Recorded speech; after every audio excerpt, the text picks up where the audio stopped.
Hello. आज हम सीखेंगे कि मोबाइल के अंदर आप आधार कार्ड को कैसे डाउनलोड करें। क्योंकि आधार कार्ड एक ऐसा दस्तावेज है जिसकी ज़रूरत अपने को हर जगह पड़ती है और प्रतिदिन कहीं ना कहीं दिन पड़ी रहती है। जैसे कि आगे अगर आप हॉस्पिटल में जाओगे, वहाँ भी आपको आधार की ज़रूरत पड़ेगी। अगर आप किसी विद्यालय में जा रहे हो तो वहाँ भी आपको ज़रूरत पड़ेगी। अगर आप कहीं यात्रा कर रहे हो, रेल की यात्रा कर रहे हो, प्लेन की यात्रा कर रहे हो, तो आपको किसी भी समय आपको आधार कार्ड की ज़रूरत पड़ सकती है। और आधार कार्ड एक ऐसा दस्तावेज है जिसको अपन कभी ना कभी तो भूल ही जाते हैं। अपन प्रतिदिन उसको साथ में नहीं रख सकते। तो अगर अपन अचानक कहीं अपनी जरूरत पड़ेगी, तो आप अगर आपके पास मोबाइल, आजकल के ज़माने में सबके पास एंड्रॉयड फ़ोन है, तो आप कहीं भी बैठे बैठे एक दो ही सेकंड में आप आधार कार्ड को डाउनलोड कर सकते हैं। और उसका सटीक प्रोसेस क्या है वो आज अपन जानेंगे। तो अपन अपने फ़ोन में को अपने हाथ में फ़ोन को उठाना है और उसमें क्रोम या गूगल खोलना है और उसके अंदर लिखना है ई आधार। ये आधार खोलते ही आपके सामने एक गवर्नमेंट की वेबसाइट खुल जाएगी, get Aadhaar unique identification authority of India.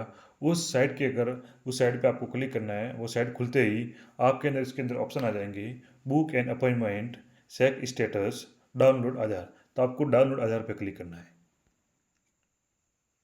उस पर करते ही आपके अंदर तीन चार ऑप्शन खुल जाएंगे। एक तो आप आधार कार्ड के नंबर अगर आपके पास उपलब्ध हैं तो उससे आप डाउनलोड कर सकते हैं। अगर आपके पास आधार कार्ड के नंबर उपलब्ध नहीं है तो आपके पास एनरोलमेंट नंबर होंगे जो आपने आधार कार्ड को सही करवाया है या नया बनाए हैं, तो उसके अंदर रसीद देते हैं अपने को, और वो रसीद के अंदर अंदर नंबर आते हैं। वो आप 14 डिजिट नंबर डाल के उसके उसी रसीद के अंदर डेट आती है और समय भी आता है, और डेट और समय डाल के कैप्चा डाल के सेंड ओटीपी करके आप ओटीपी आपके जो आधार कार्ड में मोबाइल नंबर रजिस्ट्रेशन है उसके अंदर आपको ओटीपी जाएंगे। तो वो आप नंबर डाल के भी उसको कर सकते हैं डाउनलोड। और एक virtual आईडी होती है, उस आईडी से भी आप कर सकते हैं। एक तीसरा होता है एसआईडी आईडी, उस एसआईडी आईडी को डाल के भी आप डाउनलोड कर सकते हैं।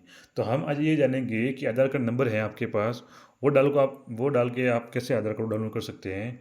तो सबसे पहले अपने को यहाँ आधार कार्ड नंबर डालने हैं और इधर कैप्चा डालना है, और कैप्चा डालने के बाद सेंड ओटीपी पे करना है। और जैसे ओटीपी जाएगा तो आप आधार कार्ड डाउनलोड कर सकते हैं। जैसे आप आधार कार्ड नंबर डालोगे और उसके बाद आपके कैप्चा डालोगे और सेंड ओटीपी क्लिक करोगे, तो आपके पास एक वैलिड ओटीपी आ जाएगा। और उस ओटीपी को आपको यहाँ डालना है और वो ओटीपी डाल के आपको वेरीफाई डाउनलोड पे क्लिक करना है। आपका आधार कार्ड डाउनलोड हो जाएगा। जैसे ही आप आधार कार्ड ओटीपी डाल के इसको वेरीफाई करोगे तो आपके सामने ये फेस खुल जाएगा। इसको आपको क्लिक करना है, उसको यहाँ से कैंसिल करना है। और यहाँ आपके अंदर लिखा हुआ आएगा कि your e Aadhaar has been successful download. लेकिन ये यहाँ तक हो जाएगा, लेकिन अपने सामने ये डाउनलोड होते ही एक पीडीएफ खुल जाएगी। और पीडीएफ खुल जैसे ही अपन पीडीएफ पे क्लिक करोगे तो उसके सामने एक और समस्या आ जाएगी। उसमें लिखा हुआ होगा कि आप पासवर्ड इसमें डालिए, लेकिन अपने पास वो पासवर्ड अवेलेबल नहीं होते हैं। लेकिन इसको अपने को यह पढ़ना पड़ेगा या समझना पड़ेगा। या लिखा हुआ एग्जाम्पल के रूप में कि अगर आपका नाम अनिश कुमार है और आपकी जन्म का जो साल है वो 1989 है, तो आपका पासवर्ड ये हो जाएगा अनिश है। उसके अक्षर जो चार अक्षर, शुरुआत के चार अक्षर हैं, वो भी आपको बड़े अक्षरों में लिखनी है, कैपिटल में लिखनी है अपने को। तो अनिश के चार अक्षर स्टार्टिंग ये हो जाएंगे ANIS, और आपका 1989। तो आपको ये ANIS 1989 ये आपके पासवर्ड हो जाएंगे। और जैसे ही आप उसके अंदर आप डालोगे तो आपकी उसके अंदर डालने के बाद आप ओके करोगे तो आपका आधार कार्ड डाउनलोड हो जाएगा।